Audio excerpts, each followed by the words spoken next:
Bienvenue à cette unité de géologie de la deuxième année baccalauréat filière SVT et PC.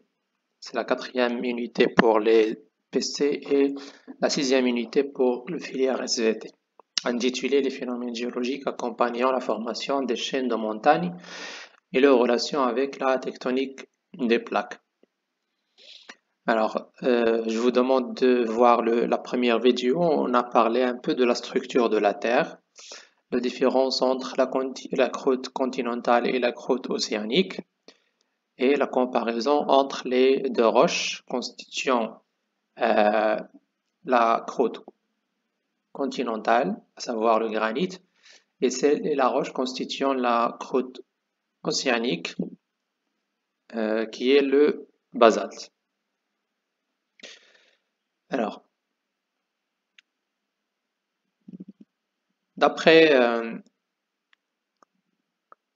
la théorie de la tectonique des plaques, la surface de la Terre, la lithosphère terrestre plutôt, est constituée d'un ensemble de plaques tectoniques.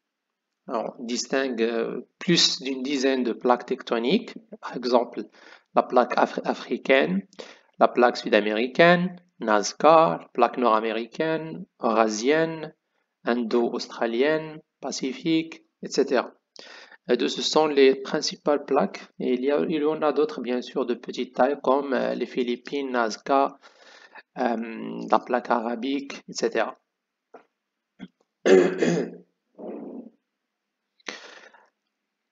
Alors, c'est quoi une plaque tectonique? Voilà la définition.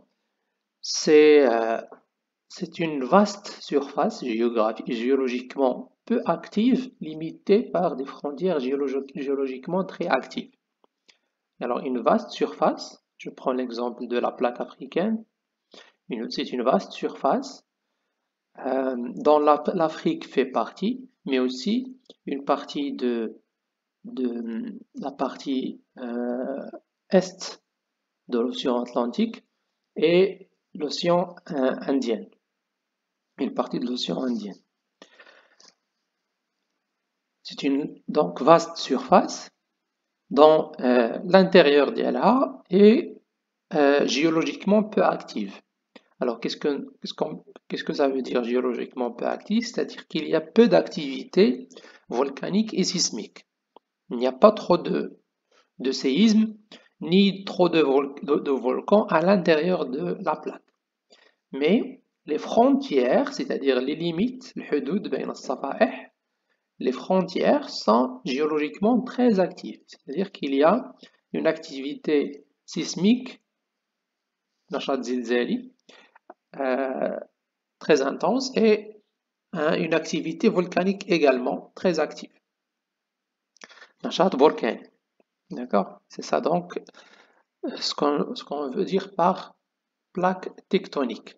N'oubliez pas que c'est une partie de la lithosphère. Et on a déjà défini la lithosphère comme étant constituée de la croûte et une partie du manteau supérieur, et plus précisément le manteau supérieur solide. Donc, le manteau supérieur solide plus la croûte constitue la lithosphère, le ghilaf sakhri. Et on peut distinguer, selon le type de la croûte, entre deux types de lithosphère.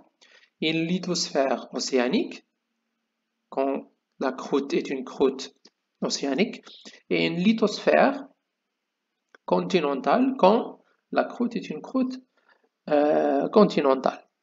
D'accord?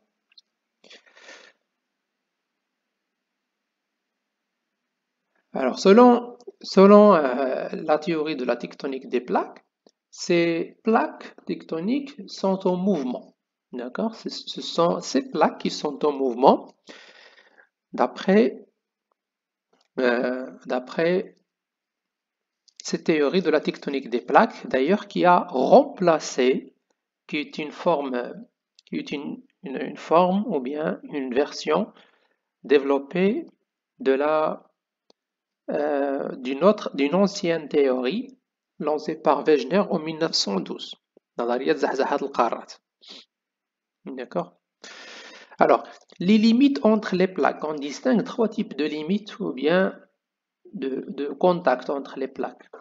Alors, au niveau de ces limites, il y a soit des dorsales océaniques, en rouge et des dorsales, des rois wasat muhitiya. Ce sont des zones où il y a une divergence. Remarquez les flèches, divergence, ou tabaud. D'accord? C'est-à-dire que les deux plaques s'éloignent l'une de l'autre. Deuxième type de contact, ce sont les fosses océaniques. D'accord? Les fosses océaniques, hufar muhitiya, on va voir ça après. Où ce sont des zones où il y a une convergence, taqarub, entre les deux plaques. Remarquez les flèches. Cette plaque, par exemple, se rapproche de celle-là. D'accord? Ce rapprochement se fait au niveau de la fosse océanique. Et enfin, les failles transformantes, cette ligne ici représente une faille transformante. D'accord? C'est un type de faille. Il n'y a pas de rapprochement ou d'éloignement, mais il y a ce qu'on appelle un coulissage. D'accord? Un coulissage entre deux plaques.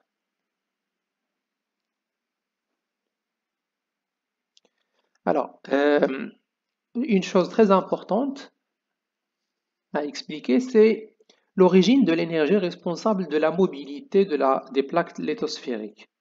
D'accord? Les plaques tectoniques, plaques lithosphériques. مصدر الطاقة المسؤول عن حركية الصفائح. D'accord? En fait, pour vous résumer le contenu de ce document, l'énergie provient du centre de la Terre, d'accord, sous forme de chaleur. Cette chaleur est due à la désintégration des éléments radioactifs contenus au centre de la Terre, constituant la Terre, d'accord? Alors, comme vous l'avez vu en physique, les éléments, il y a des éléments chimiques instables qui sont capables de se désintégrer pour donner une énergie sous forme de chaleur, d'accord? Ce qui va provoquer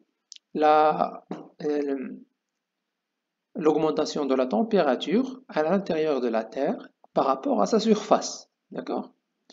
Ces roches donc qui sont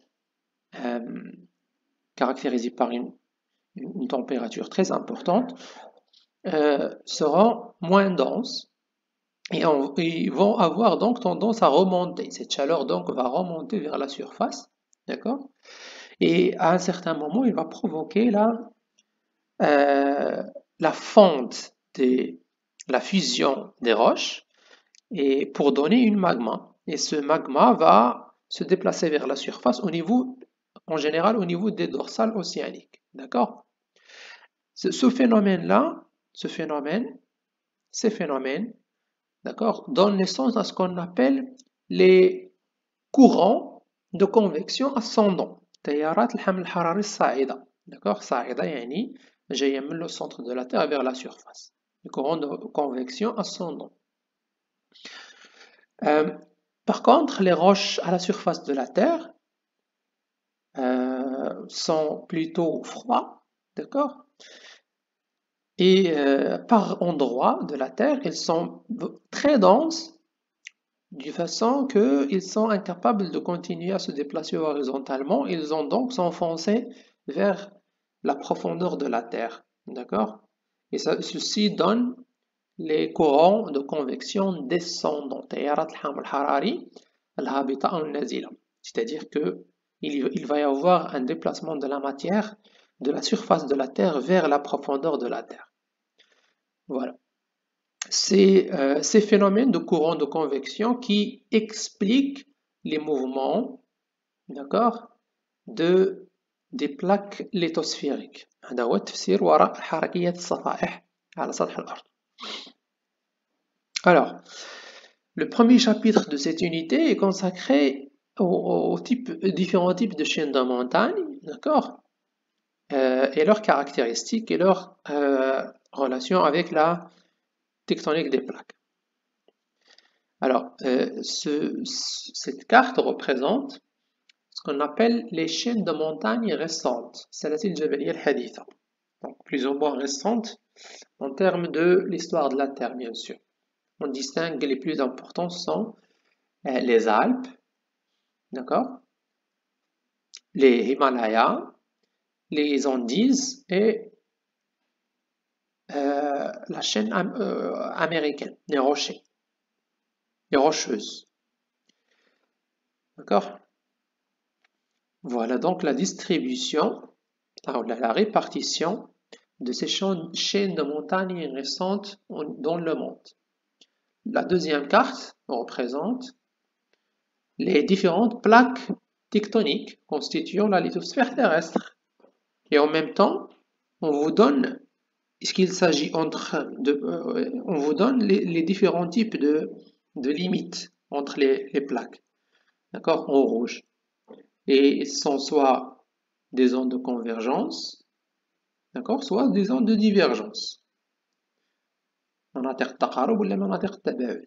Si vous comparez, si vous superposez cette carte avec celle-là, vous allez remarquer que toutes les chaînes de montagnes récentes se trouvent exactement, se superposent avec les régions de convergence. Les Alpes se trouvent ici, d'accord?